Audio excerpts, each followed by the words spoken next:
Hey everybody, Philly Comic Examiner here, taking a look at Mattel's Masters of the Universe Revelation Masterverse Skelegod figure. I know this figure's been out for a while because, the Netflix series came out a couple years ago.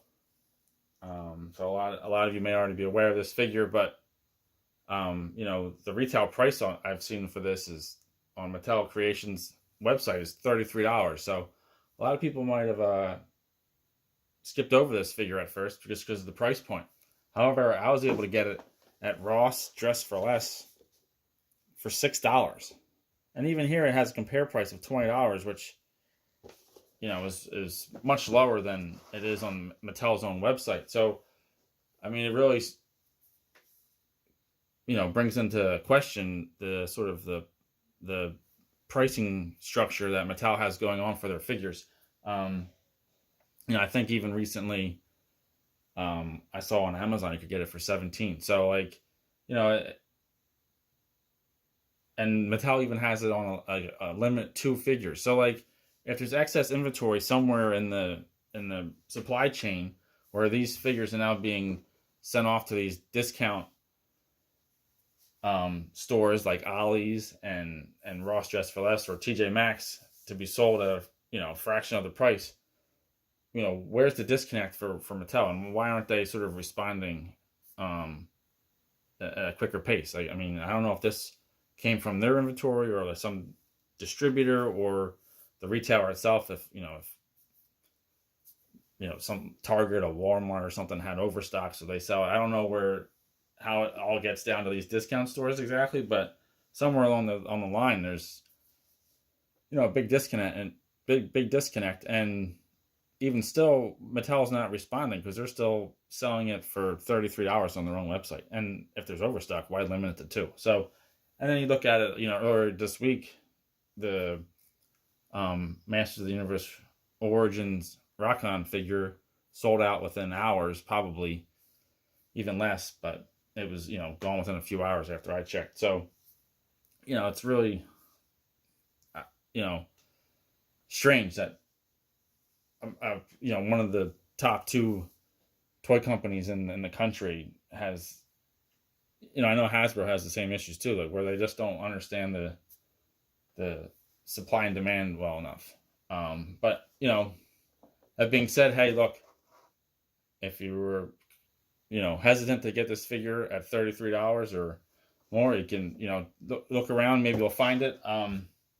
There's places like Ollie's and especially Ross, they can be hit or miss. I only have one Ross in my area, so I don't know if they're all like that, but there's not a huge selection, but this was just sitting on a peg with, some smaller Transformers and, some Mario Brothers figures. This was by far and wide the biggest and most expensive figure. So you just have to look over there. There's some definite gems in there. I know a lot of people have been aware of that, that strategy where you can go out and you can find figures for that low cost. But anyone who wasn't aware, there you go. Now you're on, because they even talk about it on the sales or the earnings reports, how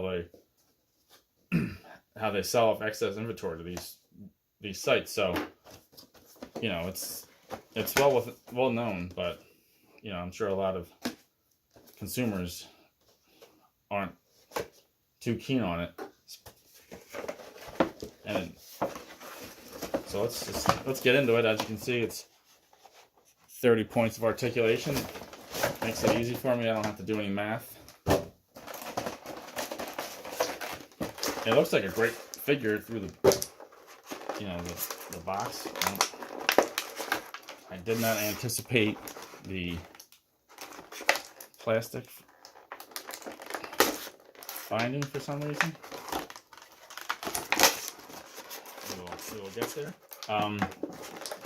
Just as a quick note, I actually think I like the design of the figure better than how it actually looks on the Revelation animated series itself, because the floating head on the animation didn't always look great to me, but the way it sits on this figure, I think it looks I think that might actually be an improvement. This is not safe, but never cut towards yourselves, kids. Bear with me a moment as I struggle here. Once again, not doing it the way one should, which would also include on camera. There we go. Alright.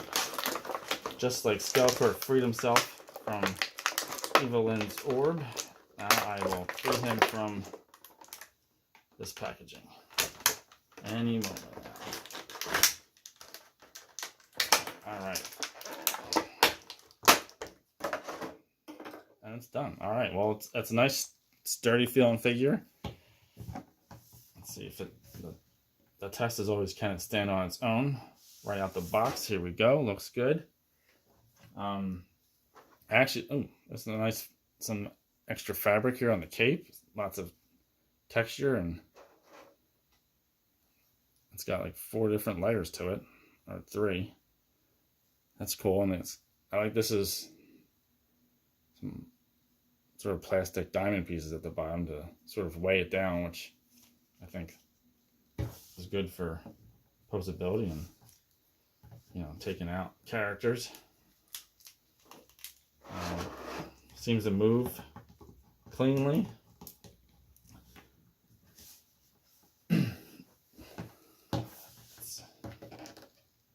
Alright.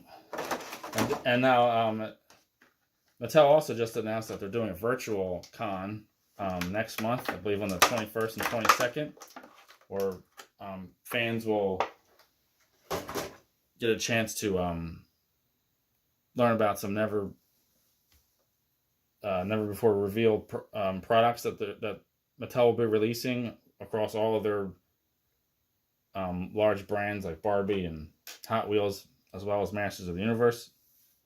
And you'll get to learn a lot about the inside workings of Mattel. And, you know, I know the action figure market last year wasn't where it, you know, the companies hoped it would be. So maybe they'll reveal some of their plans for the year. Maybe they'll change some of the way they approach the collector's market, as well as the market for the general consumer, the casual fan, and especially for kids. Because, I mean, $33 for a figure is, you know, it's cost prohibitive for kids. And, you know, even for casual fans, you know, you're not going to buy a whole line if they're costing you 25 to 30 figures, or $30 for, you know, a figure. You're going to drop $100 per assortment, and, you know, there's only a limited scale of a fan willing to go that deep into it. These hands seem to pop in and out pretty easily, so that's nice. You know.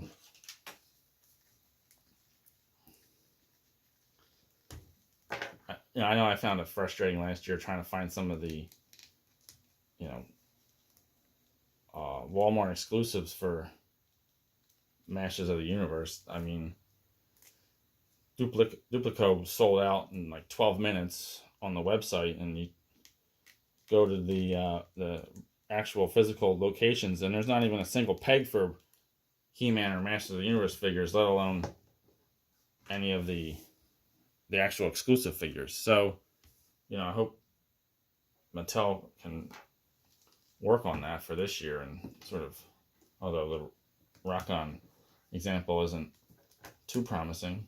All right, well, the Power Sword fits in smoothly, so that's a big plus. I mean, everything about this figure looks great, so I understand why it goes for a bit of a premium, and, you know, not every figure needs to be, you know, a low price point. But, you know, when the quote-unquote low price point is $20, like the Turtles by Grayskull line, like that was a great chance to get, you know, a crossover audience. And it's $20 for a figure, and then there's 4 or 5 in a line. You're looking at $100, and now they're already on wave 2. So like within a couple months, you're looking at a couple $100, and that's a lot to ask from people. So kids have a lot of interest these days. So even if they can make an allowance of $5-10 a week, they're going to be spending on all kinds of things. So it's going to be hard for them to save up for a handful of figures. Well, the fireball seems to fit well on the fist. Yeah, so everything about the figure looks good. I just, really nice, actually.